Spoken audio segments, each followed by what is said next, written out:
Nüüd siis järgmise standardi juurde, nii nagu kavas on. See on standard meie enda poiste poolt tehtud. Kõik need soovitused, mis on sinna sisse on kirjutanud, nad tõenäoliselt selgitavad, miks nad seda tegid ja kas see on ka võimalik nii teha, nagu nad tahavad. Tervist! Me oleme siin kahekesi ilmselt paaril põhjusel, et esiteks ma olen siin ilmselt selle jaoks, et kui GEA teile varsti tunnistused välja saadab, et siis seal on 0,0001% või punkti rohkem. Et siis ja teine põhjus on võib-olla see, et ma natukene piindlikkust tunneks nõrga teega. Et hea tava on, et Eesti standardid tuleks 5 aasta jooksul, 5 aasta järel kas siis uuesti kinnitada või siis ümber töötada ja siis minu õlule pandi siis selle lamekatuse standardi muudatuste organiseerimine ja mul õnnestus seda protsessi pidurdada peaaegu 3 aastat. Et nüüd, kui ta lõpuks loodetavasti kehtima hakkab, siis saab ikka 8 aastat juba mööda. Ja siis praegu, mis Marko rääkima hakkab, et see on natukene selline laskmata karunahk, et see karu on siin väikse tähega. Et ta standardi muudatused või see uus versioon ei kehti veel, et meil seal EVS juures katluste komitees on väike paberike vaja vormistada, siis läheb ta toimetamisele, no see võtab ka umbes 6 aega, nii et kas selle uue standardi viimaseks numbriks tuleb 3 või 4, et siis see selgub, et kui kiiresti siis toimetaja toimetab. Aga siis Marko räägib edasi, et Markol oli väga suur roll kogu selle nende mõtete ja muudatuste vormistamisel ja ta on selles mõttes ka väga tubli, et ta kasutabki seda praktiliselt, kui ta lamekatuse mehi õpetab. Okei, aitäh Trihole, ta läheb puhkab, natuke puhkab. Oma suur töö on tehtud tal ja mina olen Marko Ponder ja nagu kuulsite, siis olin ka väike abikäsi selle uue lamekatuse standardi juures. Ja mis ma esmalt ütleks teile kõigile? Ütleks seda, et see uus standard on palju parem, nagu tõsiselt palju parem on tegelikult. Et kui me võrdleme seda vanaga, vana oli nii-öelda esimene, kõigil oli kogemusi vähe, siis nüüd me oleme palju targemad ja nii-öelda tegime vigade parandust, pluss tegime sinna palju uut. Ja see tegelikult minu silmis tegi selle ikkagi kasutatavamaks, ütleme, viisime ta võib-olla elulisemaks, võiks öelda isegi. Et jah, et kes on sellega tööd teinud varasemalt või selle põhjalist teab, et seal olid mitmeid kitsaskohti, mida me seekord siis üritasime parandada. Siia me kõik neid välja muidugi täna ei toonud, aga nagu näete, siin väike slaid tõin välja võib-olla olulisemad siin need suuremad muudatused, et joonised, uued, väga head, võib tõesti võtta lahti nüüd standardi ja vaadata, ahah, need kihid on need, kes vanad mäletab, siis väga raske oli aru saada, et mitu kihti ja kus see käib. Et see probleem on kadunud.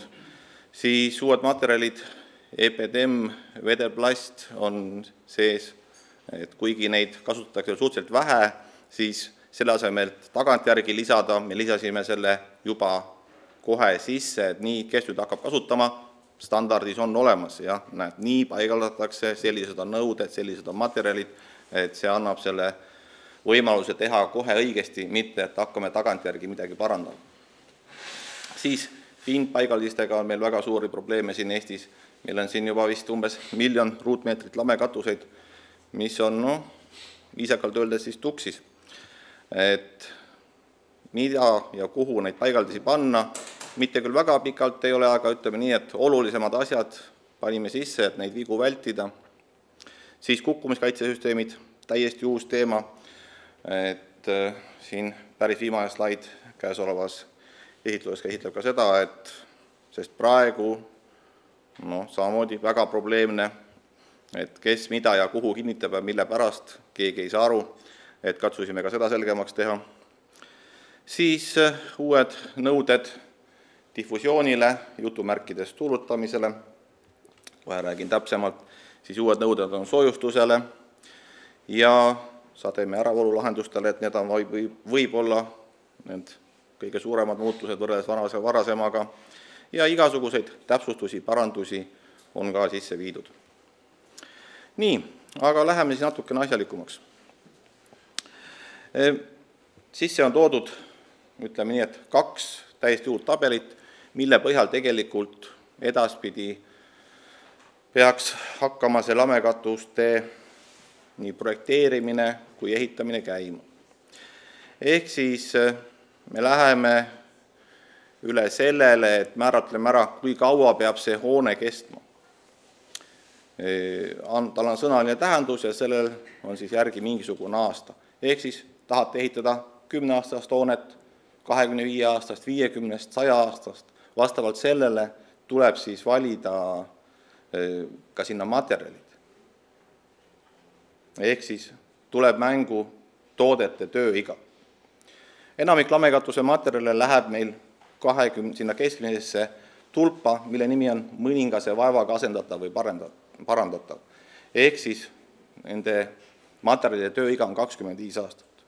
See tähendab seda, et kui praegu kirjutatakse sisse projekti, et me ehitame hoone 50 aastat, siis päriselt me kõik teame, et see katus ei kesta 50 aastat. Nüüd me üritamegi selle viia kõigile üheselt selgeks, et jah, hoone on 50 aastat, aga nii projekteerija kui kõik peavad aru saama, et jah, vahepeal, seal 25 aasta peal väga tõenäoliselt tuleb asendada näiteks katusekate. Kui on soojustus madala kvaliteediga, tuleb ka see asendada. Et see oleks kõigile arusaadav, mitte nii, et jah, paberi peal on 50 aastat või 100 aastat, aga reaalsuses teeme 15 aasta pärast kõik ümber. Et see muuta selgemaks, arusaadavamaks, et mida me päriselt ehitame ja vastavalt sellele, mis materjalid me valime, mis hoone me tegelikult siis saame. Ja siin on see ka kirjas. Et siin on ka imelause, ehk siis need rüllid, tiinid, et meil on tõesti see uus lamekatuse standard on selline, mille järgi mina ütlen küll, et kõik võivad rahulikult lamekatust ehitada ja see saab päris hea. Võiks parem, aga ütleme nii, et päris hea. Nii, mis meil veel on? Lamekatuse kalded, tõin siia paar asja välja, et ega vana standardis oli nõue 1.40, keegi seda eriti ei järginud, hea kui 1.60 tuli sisse see nagu päris ellu, aga siin on see nüüd uuesti üle toonitatud, et lamekatuse kalle peaks olema vähemalt 1.40 ja tõime sisse mõiste kõrvale kalde, ehk siis võib olla väike eksimus.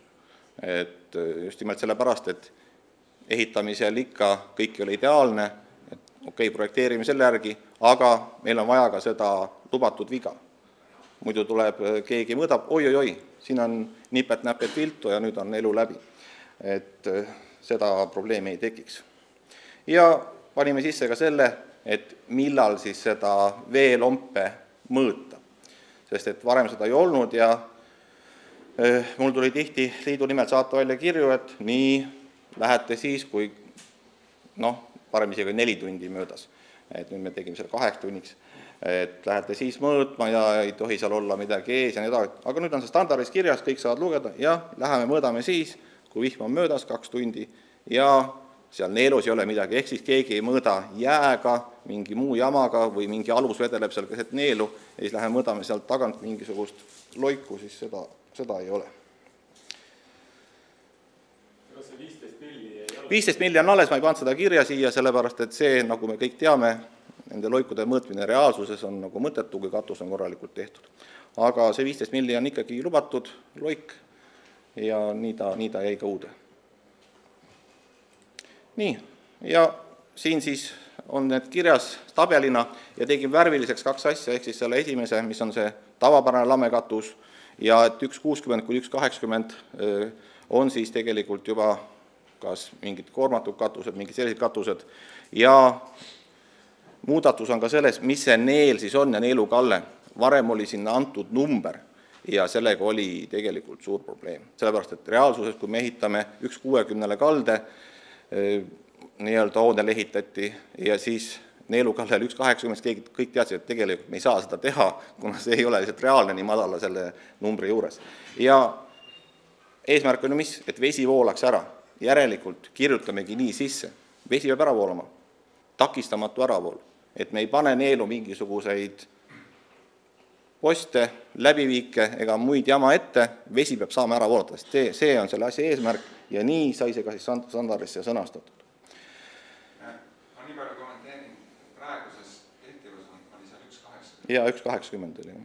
See oli, kui keegi ikka tahtis nii-öelda. Jaa, sellega sai lihtsalt kottida nii-öelda ehitajad, nii palju kui süda lustis, sest et keegi ei saanud seda reaalsuses tekitada, seda 1,80, mis meil praegu vana standardis kirjas on. See takistamatu äravool on kuskil ära ka defineeritud. See ongi takistamatu äravool. Aga seda keegi ei saa projekteerida, siis, kes aru ei saa, nii nagu siis tuleb saata kiri katuseliitu ja siis standardikomitee vastab, et standardi koostaja on mõelnud selle ajal seda ja seda. Saab pikema kirja ja seletuse ja nii on see varem olnud ja nii see ka jääb, kel on seda vaja, selgitus pikemalt, alati võib kirjutada ja me vastame. Kas see standardis on need definitsioonid ka? Jaa, definitsioonid ja kõik need on olemas. Seda ei ole. See võiks panna seda kindlasti. Praegu sellesse ei saa enam panna. Aga uude paneme. Kõik, kes kirjutavad, mis muudatusi on vaja teha, võib julgelt saata katusliitu või mulle kirja ja kõik lähevad sisse. Sinna võiks panna, et mitte kasutatud kirjandus on õss. Eesti keele küsimus, kui sa ei tea, mis on pakis. Nii, läheme edasi, muidu meil siin slaide jagub. Siin on tabel, mida me sisse ei pannud, nimelt ST-väärtuste tabel. See oli üle pikk, alguses oli meil sees nii-öelda ühes tööversioonis ja mingil hetkel siis otsustasime, et tõstame selle välja lihtsalt igaks juhuks, aga ma tegin värviliseks selle koha, kus meil praegu need kiled ja bituumen aurutõkked siis asuvad. Kile on seal umbes 20 peal ja bituumen aurutõkke sõltuvalt paksu siis seal 60, paremal juhul 80 kandis, et seal ta on. Aga samas Saksamaa, Austria, sellised riigid, nende nõuded on karmimad. Aga jah, see tabel ei ole lihtsalt sees, sest olid mõningad hirmud, et seda peab veel tutvustama ehitajatele, projekteerijatele, et paneme sisse järgmisse standardisse. Nii palju veel jälle kommenteerin, et tegelikult selles tabelis, kus aurutõkete omadused on, seal on ST-väärtused ka. No, jah. Enne oli seal see umbes 5 ühikuga mõõtühik, siis praegu on ST-d on ka sees. Jah, ühes teist tabelis ST-d sees, et netis kuulajad ei kuulnud Riho kommentaari, aga jah, ST-väärtused on sees, aga ühes teises tabelis, natuke teisel kujul. Noh, aurutõkke pilte ka siis, et kes ehitusele käi, et see on siis bituumen aurutõkke ja siis alumiinium, kihiga iseliimu aurutõkke. Kile aurutõkke on lubatud paigaldada juhul, kui projekteerija on konstruktsioonis välja arvutanud, et jah, seda saab sinna panna, et selle õhu ja aurutakistus on piisav. Et muudel juhtudel tegelikult kile aurutõkke ei ole see asi, mida peaks kasutama, kuna ta ST-väärtus on, laseb liiga hästi läbi seda kõike. Nii, lähme soojustuse juurde. Uued nõuded siis, mis meil seal sees on. Täpsustasime mõningaid laused, esiteks, eks ole, siis kõik teavad, et tegelikult, kes siis sinna EPS-plaadi vahele seda vahtu laseb, et vahel lastakse ainult sirts peale, vahest kuhugi sügavusse, et see on täpsustatud, et tuleb mitu korda püstoliga lasta. Et näiteks kui on seal võib-olla 200 plaadi paksus, siis tuleb mitu korda lasta, et see on standardis sees. Ja vast kõige suurem muutus siin siis EPS-plaatide suhtes on see, et plaat läheb palju väiksemaks. Et punasega on tehtud see, mis saab maksimaalne mõõt olla, ehk siis 1250 x 1500 millimeetrit, aga suheldes siin tootjatehastega, siis tootjatehased hakkavad välja andma plaati, mis on siis 1200 korda 1000 väga tõenäoliselt. Ja nii on ka standardis kirjas, et soovitatav mõõt on 1200 korda 1000.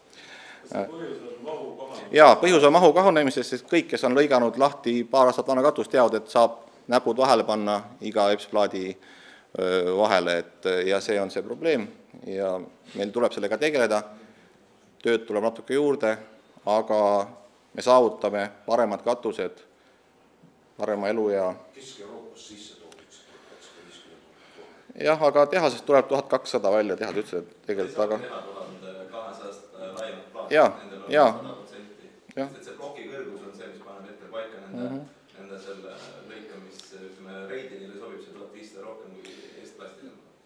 jah, aga ütleme nii, et jah, me ei läinud selle 1000 peale nagu praegu standardis, kuna muutus on väga suur, väga drastiline, et järgmises läheb ametlikult ka päris 1000 peale see pikkus nii-öelda.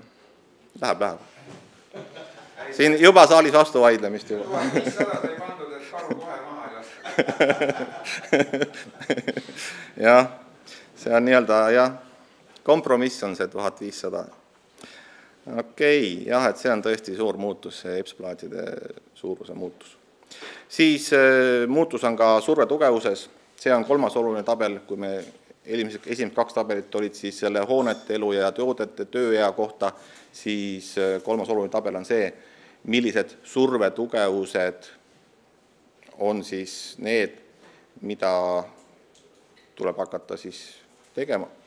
Ja tegime koormusklassid ja seal on siis, nagu näete, koormusklass 2 on see, mis on praegu enamasti ehitatav katus, ehk siis üldsoojustus on 30 kilopaskalit ja peal 50.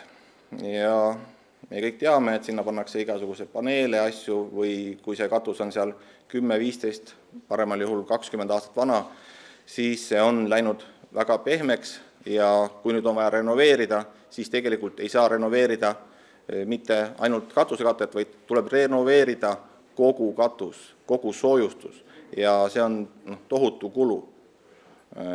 Seetõttu, kui te tahate teha pikaajalist katust, tuleb soojustuse survetugevust tõsta nii alumistes kihtides kui pealmistes kihtides. Ja kui me läheme siia selle viimase rea peale, mis siin võib-olla kõige rohkem peavalu võib tekitada, siis on see, kuhu võib panna päiksepaneelid ehk pindpaigaldused. Aluminised kihid 70 kilopaskalit ja pealmine 80 kilopaskalit. See on juhul, kui te tahate otse peale panna. Tegelikult standard lubab teha selle pehmema variandi, aga sellisel juhul tuleb kasutada spetsiaalseid jalgu. Need on siin maaletoojate juures saadaval ja see on valik. Jah, okei, ma tahan paneele panna, aga siis ma panen ta otsekandev konstruktsiooni ehk ei toeta sinna villa ega katusekatte peale otseselt ja see lahendab selle probleemi ära. Aga kes näiteks praegu ehitab, okei, ma neid jalgu ei tahan panna otse peale selle klassikalise süsteemiga, et keegi metsas käis väänamas neid metallitükke, siis saab seda teha, aga soojustus peab olema kõva ja see annab võimaluse, küsimus oli saalist.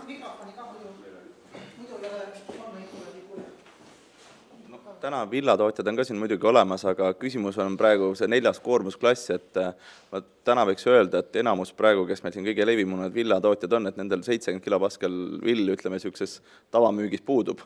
Et 80, 60, 50, 30 on olemas. Läbiv 80 on väga vaja variant. Ei, ongi.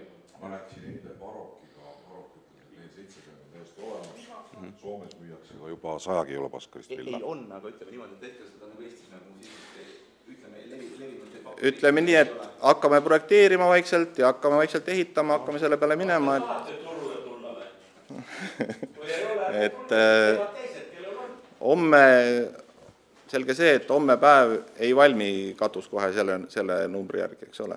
Aga eesmärk on see, et just nimelt minna, nii-öelda paneme jutumärgid rohelisemaks. Tegelikult me hakkame, eesmärk on mis, me teeme parema asja lihtsalt, me ehitame parema katuse, me saamegi teha nii, et me teeme normaalse tugevusega soojustuse, me saame renoveerida seda katusekatet seal 25 aasta pärast. Soojustus on terve, korras, ei ole pehmeks trambitud ja kui palju väiksem kulu see on.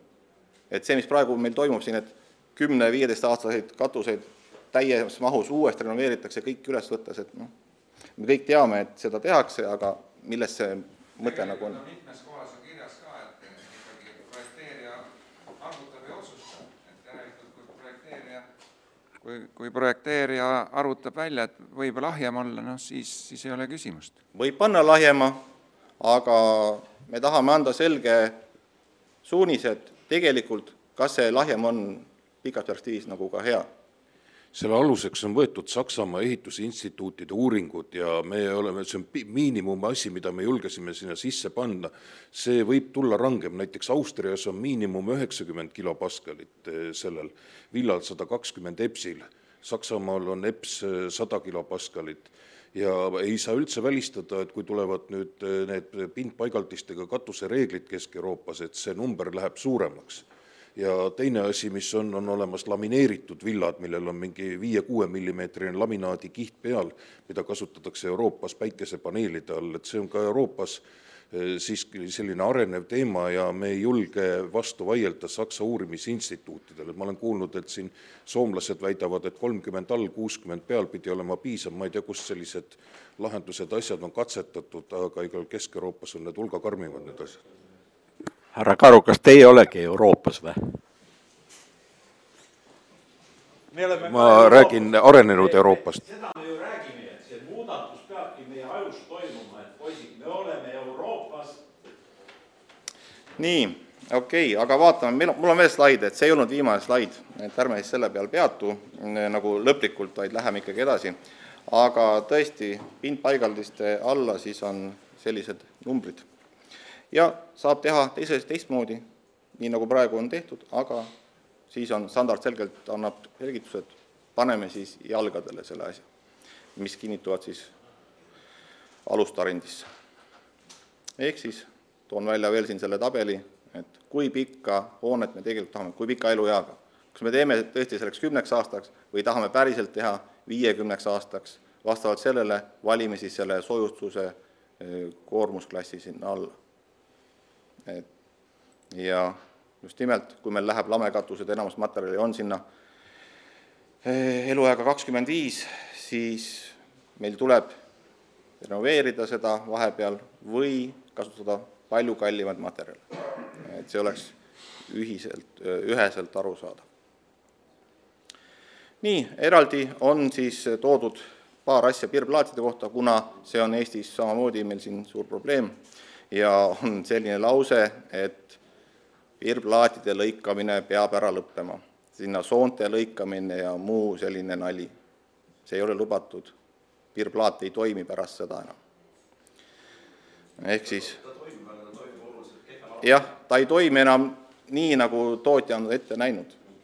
Ja ta hakkab mängima nii. Ehk siis selline asi, et siia peale lõikame piirplaadi kuidagi, et seda ei tohi olla. Siin pildil ma ei taha väga peatuda, aga kõik piirkatused, kus on tehtud villatsoon, need on hukkunud juba ette. Et see, et tuli hakkab pärast Läti piiri põhja pool teistmoodi levima, seda me ka kõik teame. Nii, siis muudatus, millega tuleb harjuda, on see, et tuulutus ei võrdu diffusioon. Et kui me varem olid tuulutuskorstnad, tuulutussoored, muud sellised asjad, siis nüüd on sellel mõistel tegelikult nii-öelda, me täpsustasime selle ära, õige oleks öelda. Ehk siis see tähendab seda, et need, mis varem olid tuulutussooned, on diffusioonisooned ja tuulutus on natukene teine asi, aga kohe sellest edaspidi. Esimene suur muudatus on see, et sõltumata katusekattest, kui projekteerija arvutab, et see niiskustehnilise konstruktsioon toimib, ei pea tegema sinna seda vana nimega tuulutust, uue nimega diffusiooni. Nii nagu on näiteks PVC katusekattel, saab ka teha bitumen katusekattel, nii nagu seda tehakse mujal maailmas, kui me jätame põhjanaabrid kõrval. Et kui projekteerija selle välja arvutab, siis on see ka nüüd ametlikult lubatud lahendus. Ja see on suur muutus tegelikult samamoodi. Ehk siis... Jah, üks hetk. See on paljude jaoks oluline hetk.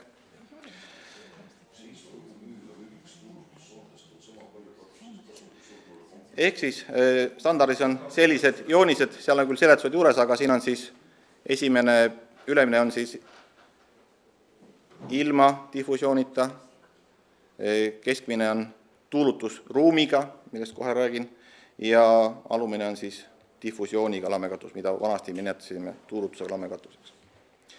Ehk siis meil on uued mõisted, difusioon, õhutus ja tuulutusruum. Ja see edaspidi me saame tegelikult rääkida tuulutusest kui niisugusest ainult põhimõtteliselt tuulutusruumi mõistes, et kus päriselt on siis tekitatud see reaalne ruum erinevate kihtide vahele, kus õhk saab päriselt liikuda. Et see on nüüd tuulutus ja juhul, kui see asi on sinna, nii nagu tavalises lamekatus on tihedalt kokku pakitud, siis seal meil toimub ikkagi õhutus, difusioon, kuidas me teda siis nimetame, et praeguse standardis, uue standardis õigemini on siis kasutatud sõna nii difusioon kui õhutus. Ta on veidi segane, aga ütleme nii, et noh, ma usun, et järgmisesse me suudame juba selle veelgi paremini defineerida, aga sellised uued mõisted on. Ehk siis katsume, me saame teha nii, nagu tehakse enamikus maailmas.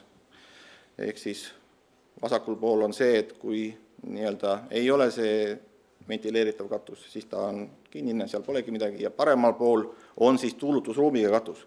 Tuulutusruum on vähemalt 10 sentimeetrit kõrgune vahe, ehk siis sinna, juhul, kui on puit katuses. Kui on mingisugune puitkonstruktsioon, puittalad, siis tulebki teha tuulutusruum. Päris tuulutusruum, kui teete tavalise EPS, vill, siis seal saab paremal juhul olla difusioon. Et seda on siis standardis päris mitmel leheküljel kirjeldatud. Nii, natuke katusematerjalidest ka. Kui varem oli meil 2 materjali ainult, siis nüüd on standardis 4 erinevat materjalid, ehk siis põhimõtteliselt kõik need materjalid, mis meil siin Eestis enam-vähem turul on ja mida me siin paigaldada saame, kõiki neid siis uus lamekatuse standardiga käsitleb. Et mis need on ja kuidas neid ka paigaldada. Mõnda põhjalikumalt, mõnda natuke vähem põhjalikumalt, aga ütleme nii, et esimesed sammud saab ära teha ja loomulikult tuleb lugeda ka tootja juhendeid, et ega ilma selleta ei saa. Ehk siis...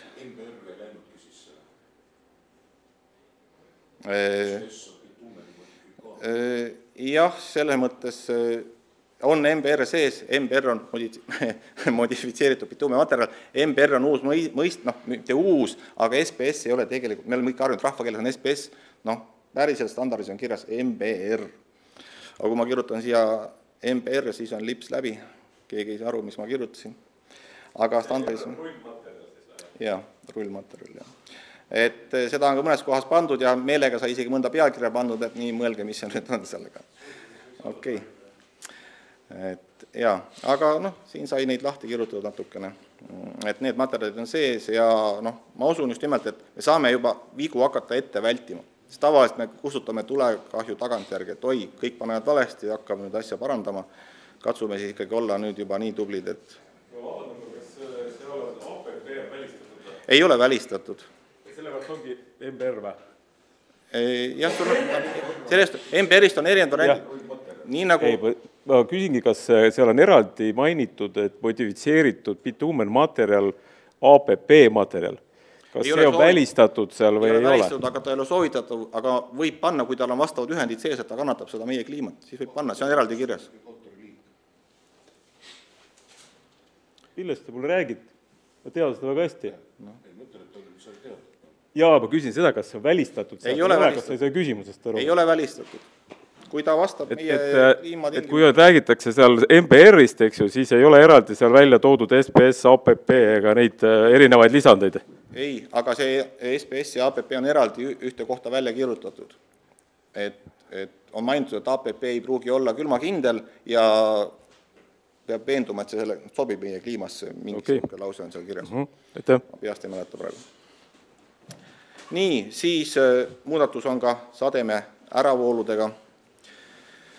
Ja kui me vaatame sinna selle katusvahvli sisse, siis kui nüüd on selle sees olev toru, et näiteks kuskilt ventilatsioonisahtist tuleb välja see kanalisatsioonitoru ka, kus peab siis vee vastu võtma, vee äravoolutoru, siis ja seda on vaja kuskile katuse trappama ja eemale liigutada, siis see toru ei tohi enam olla suvaline see hall muhvliitega toru, vaid peab olema siis, nii nagu siin kirjas on, kas keevitatud, surveklaambritega, mida Eestis vähe kasutatakse muidugi, või siis võib kasutada siis tehasepoolset varianti, et seda ma siia praegu vist välja ei kirjutanud. Ja oluline on see, et tuleb panna tugevam soojustus, et kui te teete selle 30 kilopaskalise katuse, siis sinna tuleb ümber äravoolutoru panna tugevam soojustus, et see kindlasti kuhugi ära vajuda ei saa, või osta valmis variant, kus on nii toru kui selle ümber soojustus, nii nagu läänes. See on kallim variant, aga 100% toimib. Küsin korra, kas sademevee torustiku puhul ei ole välja loodud seda nii-öelda materjali? Sa korda küsimusse siin online ka. Materjal, küsimus oli, et kas sademevee torustiku puhul materjal on välja toodud? Ei ole, materjal ei ole välja toodud. Et küll on toodud see, et see peab olema siis ümbritsetud vastava koorikuga ka, aga materjal ise ei ole välja toodud.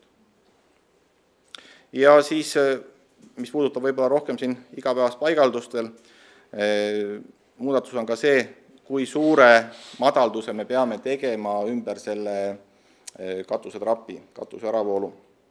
Kui varem oli 100%, et 900 ehk peaaegu meetrine auk, siis nüüd me muutsime selle tegelikult sinna, kus ta peaks olema, on 2 varianti. Kui sellel katusetrapil on tehase lapp küljes, bituumenlapp siis antud juhul, siis võib teha selle väiksema ehk mõõduga 500 korda 500. Ja just sellepärast, et tegelikult selle meetrise augu kaevamisel ei ole mitte mingisugust pointi ja just paljud tegelikult teevad ka praegu väiksema, aga nad nii-öelda lähevad standardiga vastuollu, et see ei vasta millelegi. Reaalsuses ei ole vajadust selle meetrise augu kaevamisel.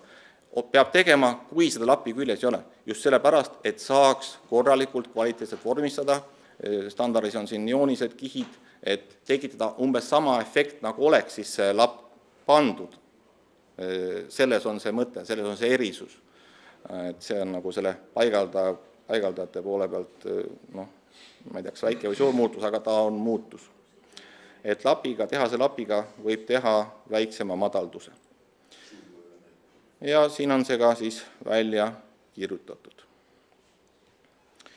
Ja et kõigil oleks arusaadav, ka pildiliselt. Et kui on tehase lapp, võib teha väiksem. Siis tõime välja standardisse plastrullmaterjali suhtes, võib ka muide teha väiksema madalduse, sest varem ei olnud plastrullmaterjali üldse määratud, kui suur madaldus võib olla, seal võib olla 300 korda 300, ehk siis see nii nagu on selle plastrullmaterjali trapi suurus, sest see on alati lapiga, mitte alati, aga enamasti Eestis lapiga. Ja siis tõime, ma panin jutumärkides renni mõiste sisse, plastrullmaterjali, kummirullmaterjalile. Eestis seda kasutatakse suhteliselt vähe, aga see on tegelikult plastmaterjali tootjate poolt lubatud lahendus ja osad seda on ka siin teinud, aga me tahame, et seda tehtaks õigesti. Et siin pool on õige pilt ja siin on siis nii, nagu seda teha ei tohiks. Et seda siis ei tehtaks, vaid tehtaks nii, nagu see käib.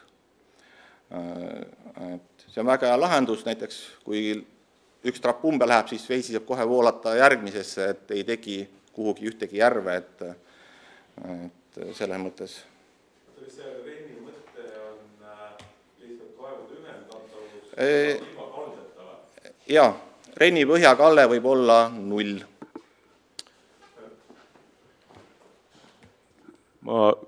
kohe 25-aastase hoolduspädevusega lavekatuse ilmajuhina ütlen, et sellised neelud lähevad poole aastaga mädanema. Et kui sa ei tea, mida see tähendab, siis ma võin sulle kevadel näidata mitmeid katuseid. Need lähevad lihtsalt haisema, sest sinna koguneb nii palju igasugust saasta, mis läheb õitsema, kasvama ja see tuleb sealt kokku korjata. Ja katuse ise puhastusvõime sellega selles renni osas muutub nulliks. Ja, see on nüüd just nimelt, see on nüüd see projekteerija võimalus selline lahendus teha ja olen näinud katuseid, kus see lahendus on tegelikult päästnud suurest uputusest, kuna lihtsalt lehti on nii palju, et on olnud võimalik oodata järgmisesse kaevu ja keegi ei ole hooldanud. Et siin ongi küsimus, et kas me teeme kuhugi need üksikud järved või me saame selle vee enam-vähem kokku koondada ja ta saab ära voolata, et seal ongi need võimalused. Et varem oli see, et seda võimalust üldse nagu ei olnud ja kes siis tegi, see oli nagu selline, et ma salaja kuhugi teen. Aga nüüd loomulikult peab katust hooldama, et see, et katust ei hooldata, see on ju, ütleme nii ausalt, et see on ju meie kõigi viga. Marko, kas selles asjas, kas seal kuskil tekstis on kirjas, et see peab olema raudselt hooldatud? Hooldamisele kohta on eraldi peatükk ja hoolduskohustus on olemas ja... Okei, selge. Paar slaidi on veel ja mul on mõned minutid ka veel aega. Ehk siis pindpaigaldised, mida enamasti siin Eestis tähendavad nad suures osas päikesepaneele, aga võib olla ka mingi muu pindpaigaldis, mis toetab siis otse katuse kattele ja selle all oleva sojustusele. Ja siin siis on meil standardis peatükk, mis seda käsitleb. Toondud on siin praegu siis välja päikesepaneelide paigalduse võimalused, millised need on.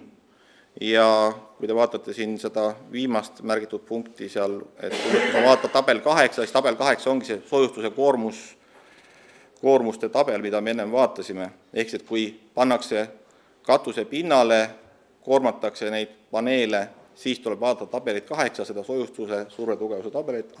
Ma koorman seda, nüüd ma pean panema suurema koormusklassiga sojustuse alla, et see katus kestaks palju aastaid.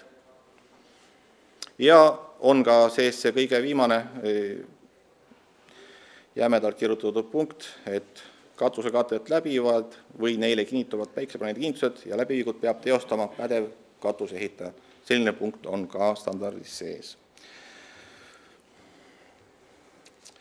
Nii, ja siis, nagu ennem ütlesin, siis ka kukkumiskaitsesüsteemid on nüüd sees ja tõin siin välja ainult need nimetused, nende iga selle nimetuse kohta on eraldi peatükk, mis seda käsitleb, mis ta on, ehk siis on määratletud, mis asi on see kukkumist peatav süsteem, mis asi on kukkumist takistav süsteem, mis asi on kukkumist ennetav ehk tõkestav süsteem ja mis on köisligipääsusüsteem, sest Eestis on väga palju segadus, mis see ennetab, mis see takistab ja mis see midagi muud teeb. Ja jätsime taha ka just nimelt ingliskeelsed nimetused, kuna Eestis meil see, et mis need nimetused nagu on, tegelikult see ei olegi meil veel 100% välja kujunud, et kas me, kuidas see tõlge lõplik nagu üleüldine riiklik siis võiks olla, et meil ei ole seda standardit veel olemas, kukkumiskaitse standardit, see on nii-öelda pooleldi töös, aga meil oli vaja see ära määratleda, et see asi läheks meil paremaks selle kukkumiskaitse osas. Ehk siis ütlen veel kord kõigile, kes siis lammekatustega tegelevad, et meil ei ole mitte mingit muud põhjust Eestis ehitada kui selle sama Eesti standardi järgi. Ja see uus standard on palju parem kui eelmine ja selle eest aitäh kõigile, kes sellele on panustanud. Ja aitäh ka teile. Küsimusi? Rääkisime sinuga eelmisel Tsingeli seminaril sellel teemal, et tegelikult see tuulutussoonte jutt ei ole selle standardiga välistatud. Et kui tootja toodab seda villa veel alusvill 30 kilopaskalit, pealmine tuulutustootega vill 50–80 kilopaskalit, et seda võib kasutada, et selle standardiga seda ei keelata ära. Ei, see ei ole keelatud, ei, selles mõttes, et nüüd on projekteerija võimalik valida nii, kuidas ma teen, millise aurutõkke ma panen, millise soojustuse ma panen ja millise katusekatte panen ja kuidas ma saan neid siis tervikuna lahendada. Sest vanas standardis meil ei olnud isegi variante mingeid, et teed nii või üldse ei tee. Aga nüüd me anname projekteerija võimaluse, arvuta natukene, kui saad sellise tulemuse, teed nii, kui saad teistsuguse tulemuse oma hoonele, teed naa. Ja need kõik variandid on võimalikud. Küsimuse sisu oligi selles, et ka sellel eelmisel seminaril jäi selline mulje Alo Karu väga negatiivse hinnangu pidevate negatiivse rünnakutega tuulutussootega villaplaati suhtes, et justkui meil seda enam ei tohiks kasutada, selle peaks üldse ära keelama, kõik, punkt. Ja siis ma peale seda rääkisin Marko Bonderiga, et kas see standardis ka kuidagi niimoodi kajastub, siis ta ütles, et nii nagu ta praegu rääkis, sellepärast üle küsis, aga see ei ole veel mitte kõik. Et ma tahan pikaajalise katuse ehitajana rõhutada seda, et selle vana tuulutussoontega süsteemi mõte ei ole mitte ainult see, et seal villa sees on tuulutussoonet, kus see ST on üks nagu villas endas, vaid pigem nendes tuulutites.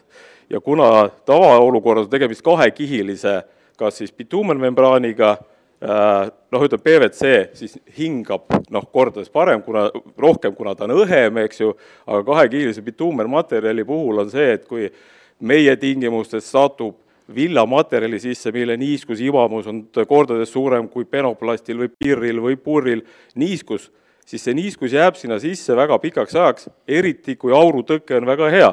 Ja siis see tuulutite süsteem tagas selle, et see niiskus liikudes seal katte all leidis väljapääsu, kus ta sai välja tuulduda kiiremini kui kinnises süsteemis, sest kahekihiline bituumen kate on väga aurutihe.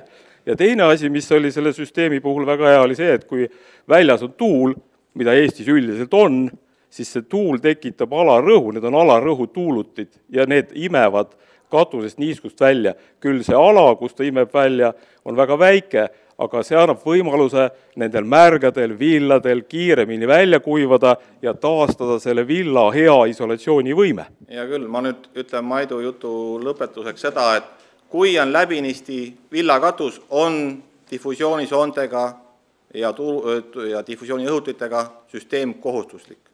Sellisel juhul, kui see on läbinisti villaga. Just sellel põhjusel, mida Mait ütles. Ma nüüd kuritarvitan veel seda mikrofoni kiiresti, et kui nüüd meil on pealmine plaat on näiteks tuulutussoontega Uppol 80 kilopaskalit, klaasvill, kas... Paned selle märjalt katusesse, jah? Ei, see läheb teine teema, see on pindpaigaldise teema juba, et kui ta on tuulutussoontega, siis seda seal ei ole kuidagi reguleeritud, et kui on päikesepaneelide paigaldus, see pealmine plaat on 80 kilopaskalit, aga ta on tuulutussoontega, siis on hea pindpaigaldise alla. Ta ei ole reguleeritud, jah, et kas seal soon on või ei ole paraku ja see on hea tähelepanek, ma panen kõrva taha, panen kuhugi kirja ja uues standardis tulevases, uues me peame seda kindlasti käsitlema juba. Selle tuulutuse kohta, pseudotuulutuse kohta ma soovitan lugeda, mul ei ole meeles ehitaja numbrid selle aastast, Alar Piirfeld on väga tõsise tõestuse teinud, et tuulutussoontest on sama palju kasu kui surnure kompressist. Ja teine asi on see, et sellega kompenseeritakse seda, et kasutatakse nõrkade survetugevustega villasid, aetakse kergkruusa veel katustesse sisse, aetakse katused märjaks. Tegelikult peaks villakatused ehitama telgi all ja sinna ei tohiks vett sisse ajada. Mis puutub bituumeni... Katust ei saa ehitada telgi all. Telki saab nii, kõike saab teha. Selle, ja teine asi on see, et miks üldse, jah, Eestis ei maksta kinni, tõepärast selle, miks üldse teha... Nii, tähendab, et teeme lihtsaks. Uus ettekandeid me ei saa lubada. Uus standard annab võimaluse projekteerida õige lahenduse õigelesse kohta, et on võimalus teha ühtepidi, teistpidi, kolmapidi vastavalt hoonele, mis sinna sobib. Võib teha nii, nagu Karu tahab, nii nagu Ots tahab, nii nagu keegi kolmas tahab, nüüd on kõik võimalikud, kui projekteerija arvutab selle ära, et jah, nii saab teha ja nii teeme. Okei, aitäh teile!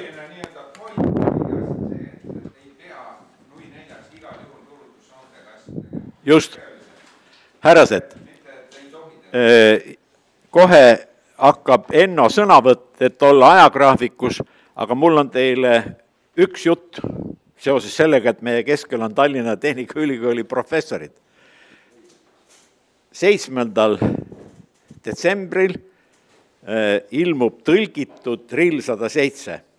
Helistasin Erki Soikovile Tallinna Tehnikaülikooli ja küsisin. Meil tuleb välja Eesti lamekatuse ehituse standard. Samas Tallinna Tehnikaülikool ja nii-öelda ülikoolid õppejõud annavad välja RIL 107. Ma küsisin, kuidas need kaks dokumenti omavahel suhestuvad. Ja ta ütles mulle niimoodi, kui te lähete kohtusse ja tellija püüab jõuda õiguseni, kas te olete teinud kõik korrektselt, siis RIL 107 on laiem ülemuslik dokument ja standard on RIL-ile alluv dokument. See oli tema selgitus. RIL ja Eesti standard, et RIL on ülemuslik, see on küll täielikult.